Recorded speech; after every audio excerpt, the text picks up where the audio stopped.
Louvor e glória a ti, Senhor, Cristo, palavra de Deus, Cristo, palavra de Deus. Louvor e glória a ti, Senhor, Cristo, palavra de Deus, Cristo, palavra de Deus.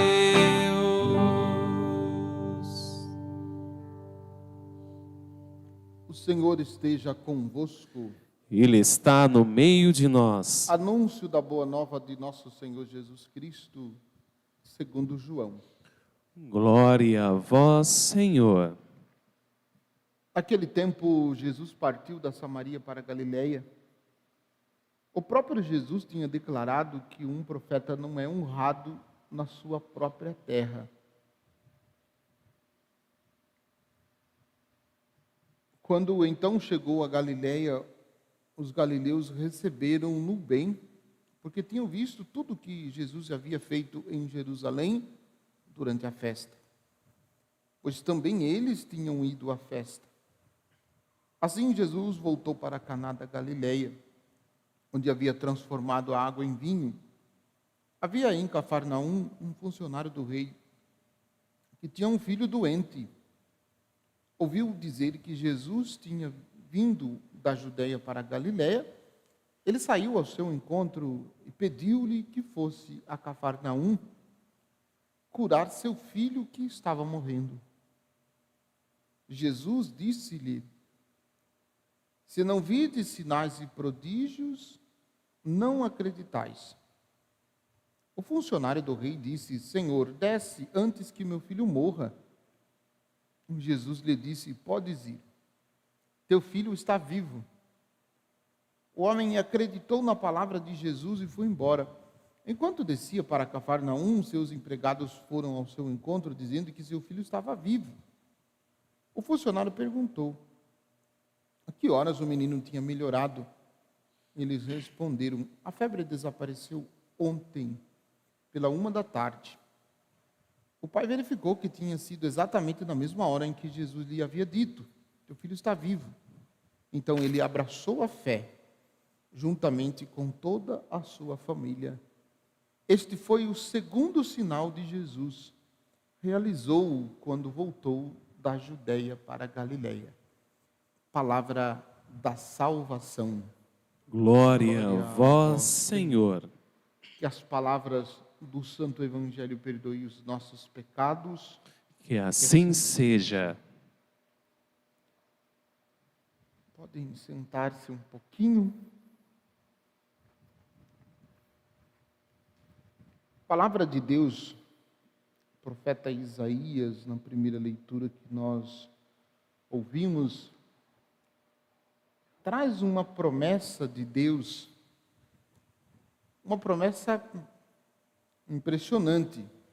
Claro, todas as promessas de Deus são impressionantes, mas é impressionante porque Deus diz: eis que criarei novos céus e nova terra, coisas passadas serão esquecidas, não voltarão mais à memória.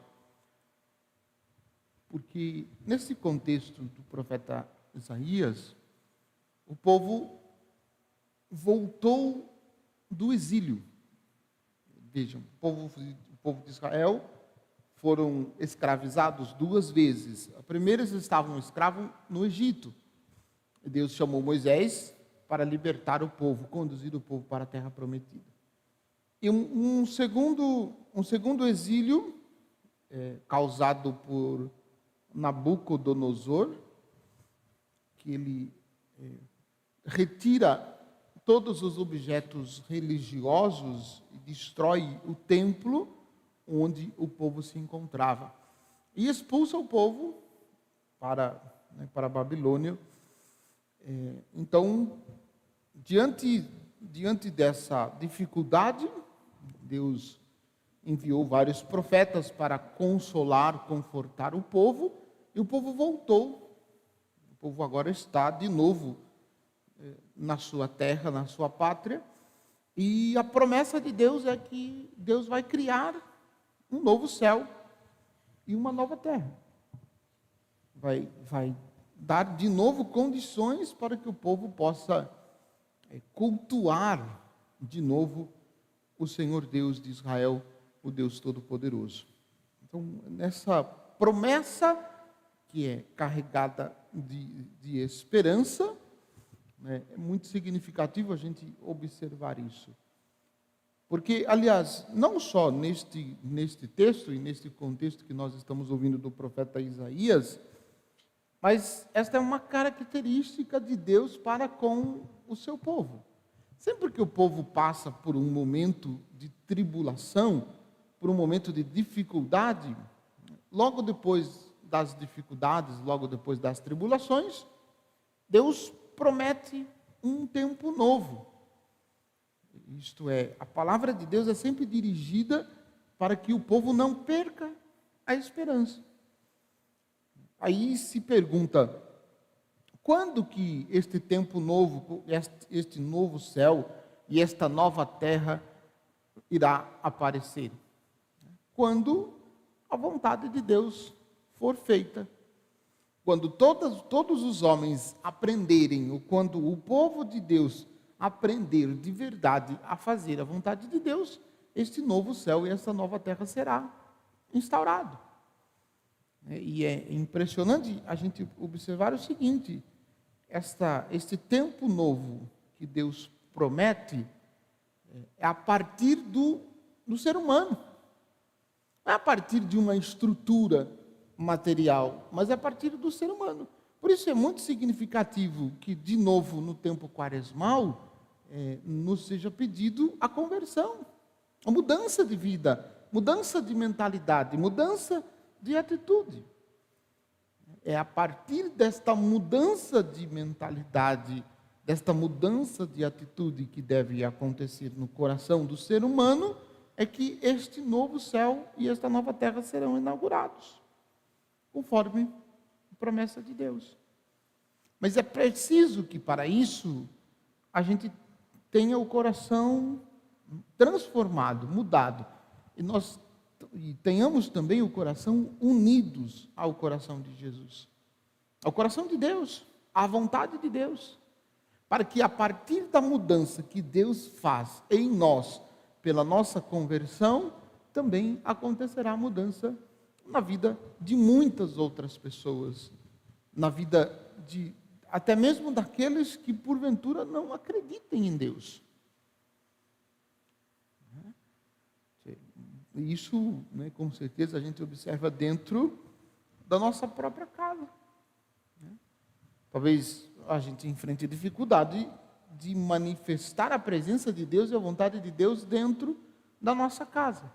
Mas quando as pessoas percebem que, de fato, o nosso coração se transformou, que a nossa vida se modificou diante daquilo que Deus nos propõe, a conversão para a vida das pessoas de nossa casa também acaba acontecendo.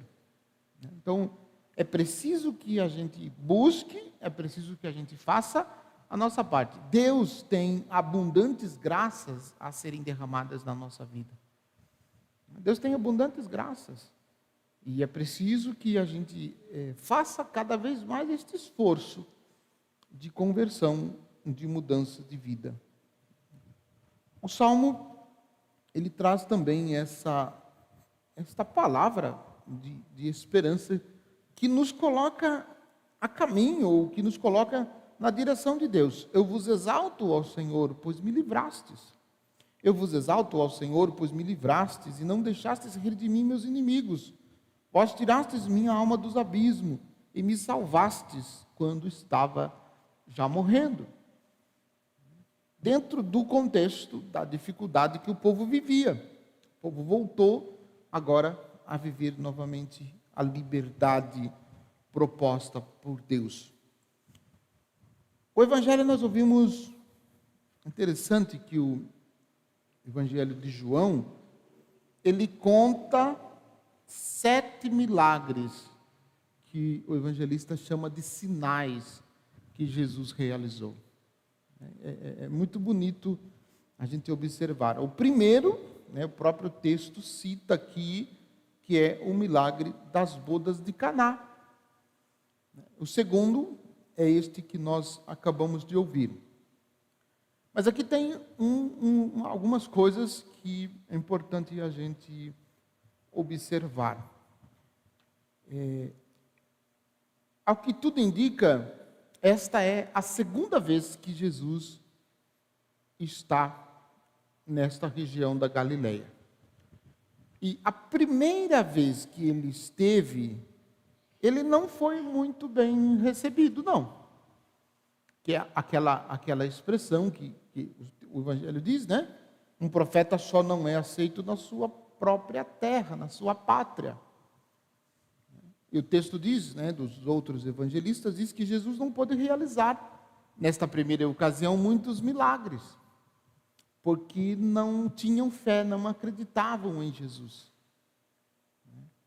E por isso Jesus não pôde realizar lá muitos milagres, só curou alguns doentes, diz o texto. Pois então, Jesus está uma segunda vez. E nesta segunda vez, de forma extraordinária ou de forma curiosa, a população acolhe bem Jesus. Jesus agora é bem-vindo neste local, nesta aldeia. Mas é bem-vindo, vamos colocar este bem-vindo entre aspas, porque o texto diz, eles acolheram bem Jesus porque viram os milagres que Jesus realizou em Jerusalém.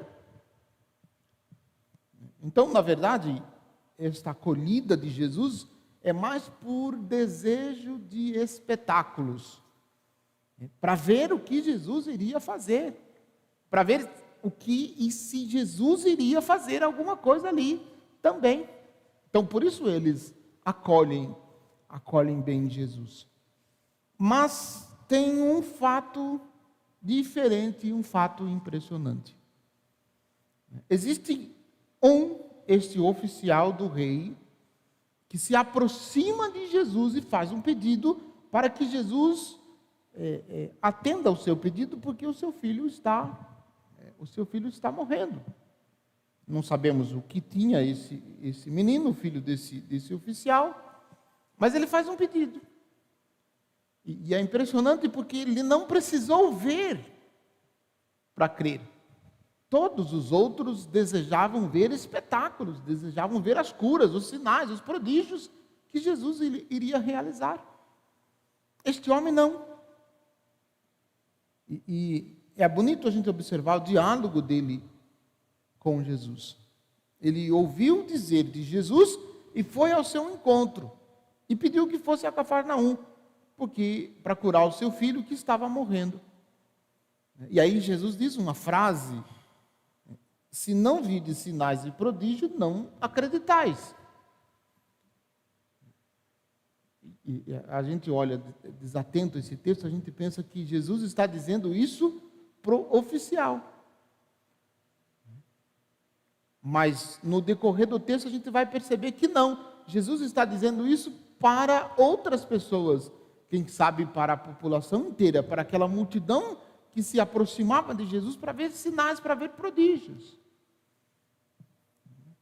E o oficial diz: Senhor, desce antes que meu filho morra. E Jesus diz: pode ir, teu filho está vivo. E quando ele estava indo, ele não viu, ele não estava junto com o filho. E eis que mandaram para ele uma notícia de que o filho de que o filho estava vivo, que o filho tinha melhorado, diz o texto. A febre desapareceu. Aí verifica em que hora aconteceu isso. Ele percebe que era na mesma hora em que Jesus havia mandado que ele ficasse em paz, que o filho dele estava vivo.